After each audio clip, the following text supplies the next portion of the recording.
एक गांव में एक ब्राह्मण रहता था। वह पूजा पाठ कराकर किसी तरह अपने परिवार का पेट पालता था। गुजर बसर बहुत मुश्किल से होती थी। एक दिन ब्राह्मण किसी के घर पूजा कराने गया। वहाँ उसके यजमान ने उसे एक बकरी दे दी। ब्राह्मण का घर बहुत दूर था। वह मन ही मन सोचता जा रहा था कि इस बकरी को अच्छे से पालेंगे, यह दूध देगी, उसे बेच देंगे, उससे जो पैसे आएंगे उससे घर का गुजारा बहुत अच्छे से हो जाएगा। उसी समय जंगल के रास्ते पर 3 ठग बैठे थे। उन्होंने ब्राह्मण को बकरी ले जाते देखा तो उनके मुंह में पानी आने लगा। पहला बोला, अगर आज ये बकरी हाथ लग जाए तो शाम को दावत हो जाए। दूसरा बोला, ब्राह्मण ऐसे तो बकरी देगा नहीं, कुछ तरकीब लगानी पड़ेगी। तीसरा बोला, मेरे पास एक कमाल की तरकीब है, जैसा मैं कहता हूँ वैसा ही करना, अब पेड़ के पीछे छिप जाओ।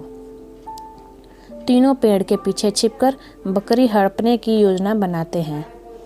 उसके बाद पहला ठग ब्राह्मण के पास जाकर कहता है, ये क्या पंडित जी, कंधे पर कुत्ता लाद कर कहाँ जा रहे हो? यह सुनकर ब्राह्मण गुस्से से कहता है, मूर्ख, मेरे कंधे पर बकरी है, कुत्ता नहीं, अंधा है क्या तू? यह सुनकर ठग हंसने लगता है। पंडित जी, आपके कंधे पर कुत्ता है। अगर किसी को पता लग गया कि एक पंडित कंधे पर कुत्ता लेकर जा रहा है तो कितनी बदनामी होगी। पंडित जी ने कहा, यह बकरी मुझे यजमान ने दी है, कुत्ता कैसे हो सकता है? तू अपनी आँखों का इलाज करवा। यह कहकर पंडित जी आगे बढ़ गए। पहला ठग आगे चला गया। कुछ देर बाद दूसरा ठग पंडित जी के पास आया और बोला, पंडित जी, ये गाय का बछड़ा कहाँ से ले आए और इसे कंधे पर उठाकर क्यों घूम रहे हो? पंडित जी को बहुत गुस्सा आया। उन्होंने कहा, आज क्या सारे मूर्ख मुझसे ही टकराने हैं? ये बछड़ा नहीं, बकरी है। दूसरा ठग गुस्से में बोला, पंडित जी, लगता है गर्मी में वजन उठाने से आपका दिमाग खराब हो गया है, जो बछड़े को बकरी कह रहे हो। यह कहकर वह भी आगे चला गया। अब पंडित जी सोचने लगे, पता नहीं क्या बात है, पहला आदमी इसे कुत्ता कह रहा है, दूसरा आदमी इसे बछड़ा कह रहा है। पंडित जी यह सोचते हुए कुछ आगे बढ़े ही थे, तभी उन्हें तीसरे ठग ने घेर लिया और बोला, पंडित जी, यह सिर पर गधे का बच्चा उठाकर क्यों घूम रहे हो? कैसा जमाना आ गया है, पंडित भी गधे को सर पर रखकर घूम रहे हैं।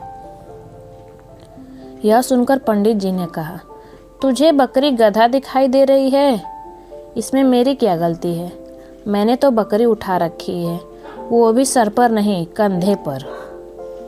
यह सुनकर तीसरा ठग हंसने लगा और बोला, पंडित जी, गधा सर पर हो तो दिमाग कहाँ से चलेगा?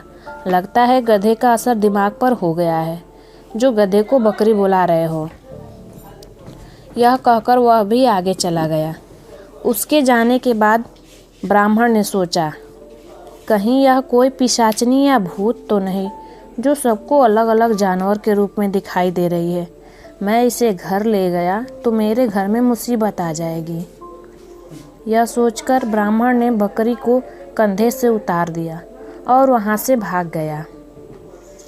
उसने सोचा, कहीं पिशाचनी मेरे पीछे न पड़ जाए।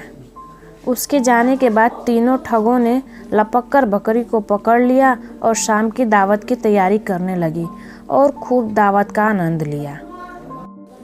दोस्तों, इसीलिए कहा जाता है कि हमें खुद पर भरोसा रखना चाहिए, खुद पर विश्वास रखना चाहिए, क्योंकि अगर हम दूसरों की बातें सुनेंगे तो ऐसे ही बर्बाद हो जाएंगे। 4 लोगों की बातें सुनेंगे तो 4 लोग 4 तरह की बातें करेंगे और हमारा बना हुआ काम भी बिगड़ जाएगा। और यदि हम खुद पर भरोसा करके अगर कोई काम करें, ठान लें करने को, तो वो काम में सफलता ज़रूर मिलती है। हमें खुद पर विश्वास रखना चाहिए, दूसरों की बातों में नहीं पड़ना चाहिए। आपको यह कहानी कैसी लगी कमेंट में बताइए। अगर कहानी अच्छी लगी हो तो कहानी को लाइक करिए और इसी प्रकार के और कहानियों को देखने के लिए हमारे चैनल को सब्सक्राइब करिए। Thank you.